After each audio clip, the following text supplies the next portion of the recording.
नमस्कार, कार्यक्रम रणनीति में आपका स्वागत है। मैं हूं विनोद कुमार। दर्शकों, कांग्रेस की मुसीबतें, दिक्कतें, संकट लगातार बढ़ता जा रहा है। जैसे ही सलमान खुर्शीद और शशि थरूर इस अहम भूमिका निभा रहे हैं, जो 7 शिष्टमंडल बनाए गए थे पाकिस्तान की करतूतों से पूरे विश्व को वाकिफ करवाने के लिए। लेकिन अब सीडीएस के जनरल अनिल चौहान के स्टेटमेंट को लेकर के मल्लिकार्जुन खड़गे एक मरतबा फिर चाहते हैं कि एक विशेष सत्र बुलाया जाए। अभी हम आपको अपने पैनलिस्ट से रूबरू करवा देते हैं। रवि अरोड़ा जी पॉलिटिकल एक्सपर्ट हैं, कैप्टन अनिल गौड़ रक्षा विशेषज्ञ हैं, आशीष हांडा डॉक्टर आशीष हांडा बीजेपी के नेता हैं। आशीष जी, आपका बहुत बहुत स्वागत है। और जगदीप जी कांग्रेस के प्रवक्ता, आप सबका बहुत बहुत शुक्रिया। और शुरुआत में ये कहना चाहूँगा, आशीष जैसी जानना चाहूँगा, आशीष जी क्या वाकई में ये जो क्लेम किया जा रहा है डोनाल्ड ट्रंप द्वारा कि मैंने इंटरवेन किया, ये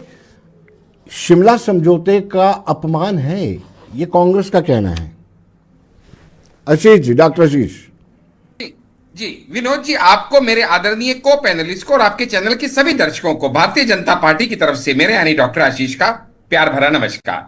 देखिएगा, इस बारे में हम पहले भी बात कर चुके हैं। डोनाल्ड ट्रंप एक ऐसी शख्सियत है who has his arm long enough to pat his own back, यानी अपनी पीठ थपथपाने जितनी लंबी बाजू उनकी है, यह पूरा विश्व जानता है, जिसका पहले भी वो प्रत्यक्ष और प्रमाण कई बार दे चुके हैं। वो खुद को शांति दूत के रूप में स्थापित करना चाहते हैं, चाहे वो रशिया यूक्रेन की लड़ाई हो, चाहे वो इजराइल और गाजा की लड़ाई हो, और चाहे वो इंडिया और पाकिस्तान का ये टसल हो। लेकिन इंडिया ने बार बार इस बात को कहा है कि ऐसा कुछ नहीं है। जो 2 लोग, इंडिया और पाकिस्तान, सिर्फ और सिर्फ इस मामले पे बात करेंगे, तीसरे आदमी की कोई जगह नहीं है। तीसरा कोई भी कुछ भी बीच में आके कहता रहे तो कहता रहे। दूसरा, हम ये भी कह चुके हैं कि बात होगी तो सिर्फ पीओके और टेररिज्म के ऊपर होगी। तीसरा, हम ये भी कह चुके हैं कि भैया हमारे यहां पे ट्रेड और टॉक एक साथ नहीं हो सकती, इसलिए पाकिस्तान के साथ कोई वास्ता हम रखना नहीं चाहते ट्रेड को लेके। और चौथा, पानी और खून एक साथ नहीं बहेगा। हमारे चारों इंस्टेंस एकदम क्लियर हैं, क्रिस्टल क्लियर हैं और बार बार कहे जा चुके हैं। और खुद ट्रंप साहब की पिछले 5 दिन के अंदर कई स्टेटमेंट चेंज होके जो आई हैं, वो क्या करना चाहते हैं, क्यों करना चाहते हैं, क्या पॉलिटिकल माइलेज लेना चाहते हैं, वो जाने। लेकिन इंडिया ना तो किसी से दबा है, ना झुका है, और ना ही आज की डेट में दबेगा, क्योंकि आज ये बदला हुआ भारत है जो क्लियरली इंडिया ने खुद को एस्टेब्लिश करके दिखाया है। अफेयर मिनिस्टर पहले ही कह देते कि हमने पाकिस्तान को पहले बता दिया था कि हम आ रहे हैं, इतने बजे अटैक करेंगे। फिर उन्होंने सीडीएस का भी हवाला दिया और बहुत सारे हवाले दिए उन्होंने। देखिएगा विनोद जी, यहां पे तो मुझे लगता है कि कांग्रेस कौन है आज की डेट में, वो आपके लोग सभी दर्शक समझते हैं। कांग्रेस वो है जो खाती हिंदुस्तान का है, गाती पाकिस्तान का है, पैसा चाइना से लेती है और ऑफिस अपना जाके बनाती है कहां पे, हम सब जानते हैं, जो टर्की के अंदर। अभी समझिएगा, ये कहते हैं कि हमारे एक्सटर्नल अफेयर मिनिस्टर ने कहा कि उनको पहले ही बता दिया था। अभी ये फैसला कर लें इनको किसकी बात पे यकीन करना है, क्योंकि इनके चहेते पाकिस्तान के प्रेसिडेंट और प्राइम मिनिस्टर और सारे लोग बार बार आके ये कह रहे हैं। शहबाज शरीफ ने खुद इंटरव्यू में कहा कि हम तो 9 और 10 को भारत पे अटैक करने का सोच रहे थे, लेकिन इससे पहले ही उनकी ब्रह्मोस मिसाइल ने आके हमें निस्ते नाबूद कर दिया, हमारे सैनिक ठिकानों को डिस्ट्रॉय कर दिया, हमारे आतंकवादी अड्डों को बर्बाद कर दिया। अब ये किस पे यकीन करेंगे, ये फैसला कर लें। क्योंकि अगर ये यूएस पे यकीन करते हैं तो भी मैं बता दूं कि यूएस मिलिट्री एनालिस्ट है एक जॉन स्पेंसर करके, गूगल कर लें जी। इन्होंने एक बहुत बड़ा आर्टिकल लिखा अपने न्यूज़पेपर के लिए, जिसका टाइटल दिया इन्होंने कि India won technical war, Pakistan lost as China's proxy. अब ये किस पे इतबार करेंगे ये बता दें। असल में हुआ क्या है कि ये जो पाकिस्तान या जो चाइना चाहते हैं कि भाई हम तो बाहर हर जगह ये प्रोपेगेंडा बना रहे हैं कि हिंदुस्तान हार गया, पाकिस्तान जीत गया, और पाकिस्तान का कोई नुकसान नहीं हुआ, हिंदुस्तान का बहुत नुकसान हुआ। उसी प्रोपेगेंडा को फैलाने का काम हमारे देश के अंदर, हमारे देश के जयचंदों के रूप में कांग्रेस पार्टी कर रही है। वरना आप सोचिएगा, जयराम रमेश कंपेयर क्या करते हैं, अपने ही देश के एमपीज को टेररिस्ट के साथ कंपेयर करते हुए कहते हैं इधर एमपी घूम रहे हैं उधर टेररिस्ट घूम रहे हैं। सोच देखिएगा इनकी। तेलंगाना के चीफ मिनिस्टर रेवनाथ रेड्डी क्या कहते हैं, अरे मोदी तो पीओके ला नहीं सका, राहुल गांधी को आगे कर देते, वो राहुल गांधी तो 2 टुकड़े करके पीओके ले आता। हम सब जानते हैं राहुल गांधी की क्या लियाकत है। अच्छा, इतने ही काबिल थे तो कांग्रेस ने जो 7 बड़े नेता चुने जो डेलीगेशंस को हेड करेंगे, उस तक में इन्होंने राहुल गांधी का नाम नहीं दिया। अरे इन्होंने तो शशि थरूर का भी नाम नहीं दिया था। क्यों?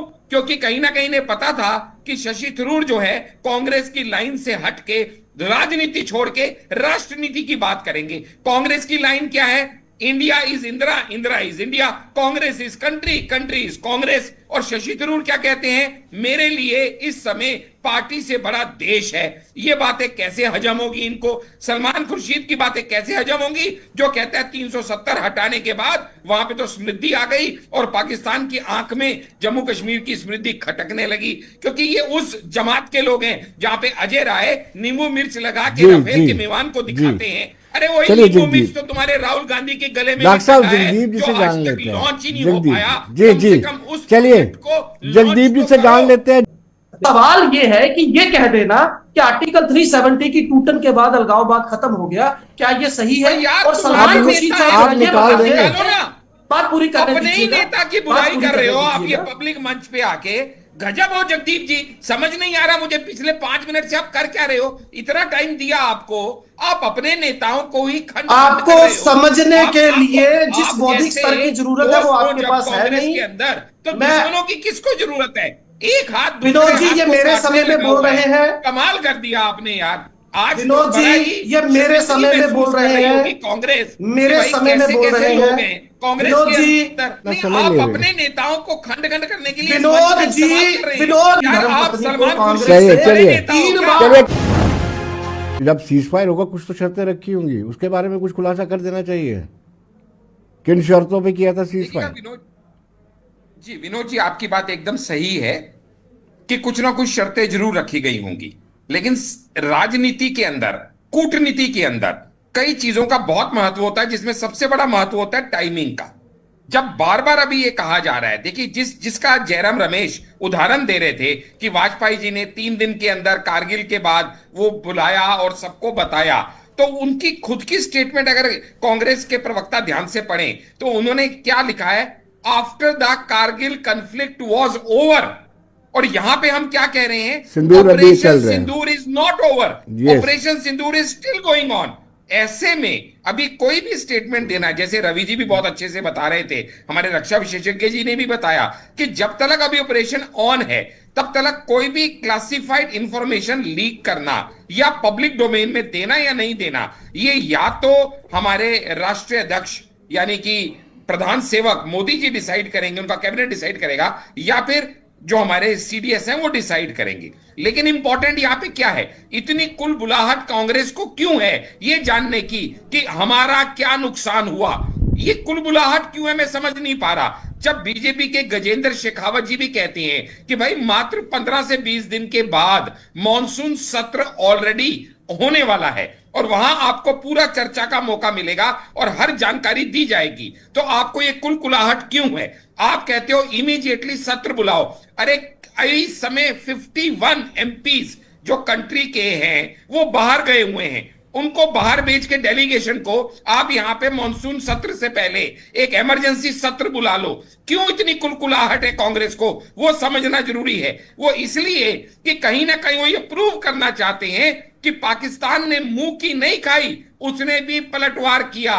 हिंदुस्तान की अकेले की जीत नहीं हुई, हिंदुस्तान का नुकसान भी हुआ। कहीं ना कहीं ये नैरेटिव जो वो बिल्ड करना चाहते हैं, मोदी से घृणा करते करते कांग्रेस वाले अपने ही देश से जो घृणा करने लग गए हैं, अपने ही देश विरोधी हो गए हैं, राजनीति करते करते राष्ट्रनीति करना भूल गए हैं। ये बड़ा ही शर्मनाक है। इतनी तो क्या कुलकुलाहट है, 15 दिन, क्या इनका पेट साफ नहीं हो रहा है? क्या दिक्कत हो रही है इनको? मुझे लगता है इनको परेशानी क्या है? राफेल के एग्रीमेंट की कॉपी है आपके पास, क्या आपको पता है इसको दिया जाना था या नहीं दिया जाना था? क्या आपको पता है कि कोई कंट्री सोर्स कोड देती नहीं देती? क्या आपको पता है पाकिस्तान के पास जो F-16 और F-35 अमेरिका के हैं, वो भी अमेरिका कहता है कि मेरा जिस दिन मन करेगा मैं उनको वहां से लॉक कर दूंगा। ये सब चीजें एग्रीमेंट का पार्ट होती हैं, जो यहां पे आपके कहने से कोई सोर्स कोड कोई एक कंट्री दूसरी कंट्री को नहीं दे देगी। और आप ना तो डिफेंस एक्सपर्ट है, ना राफेल का एग्रीमेंट आपके पास है, जगदीप जी ना ही इसके जगदीप ऊपर बोलने के लिए आप अधिकृत हैं। फ्रस्ट्रेशन का फिर आप कारण ऐसे क्या किया? वाहियात शशि थरूर ने सवाल तंग कर दिया उठाते है। क्यों हैं? तो मेरा सीधा प्रश्न तुम्हारा है, नेता क्या है कि आर्टिकल नहीं है? 370 पहले तो ये बता दो आज यहाँ पे डिबेट में, विनोद सलमान जी, आप खुर्शीद इन्हीं को मौका तुम्हारा दीजिए। नेता है कि नहीं? सभी विनोद जी, पार्टियों आप एक बात को, सभी समझिएगा, पार्टियों को एकजुट होना हुआ। यहाँ पे चलिए। बार बार हमारे कांग्रेस के आदरणीय नेता एक बात उठा रहे हैं कि भाई सोचते। भारत के साथ कौन खड़ा था, भारत के साथ कौन खड़ा था? अरे वो जमाना गया जब भारत रोता रोता बाकियों के पास जाता था, मेरी मदद करो, मेरा समर्थन करो। अब भारत घर में घुस के मारता है और पाकिस्तान रोता रोता जाता है, कोई मुझे बचा लो, त्राहिमाम। अच्छा, हम कहते हैं और खुद पाकिस्तान मानता है कि हमने पाकिस्तान के 11 टेररिस्ट कैंप्स को डिस्ट्रॉय किया, एयर बेसिस को डिस्ट्रॉय किया। कौन सी कंट्री ने आके भारत के एक्शन को कंडेम किया? ये बता दीजिए आप। ये चाइना और पाकिस्तान विनोद और जी, टर्की की विनोद तिगड़ी के जी, अलावा आपका बहुत बहुत शुक्रिया डॉक्टर हांडा, आपका भी कैप्टन गौड़, आपका भी रवि अरोड़ा जी, आप सबका बहुत बहुत शुक्रिया।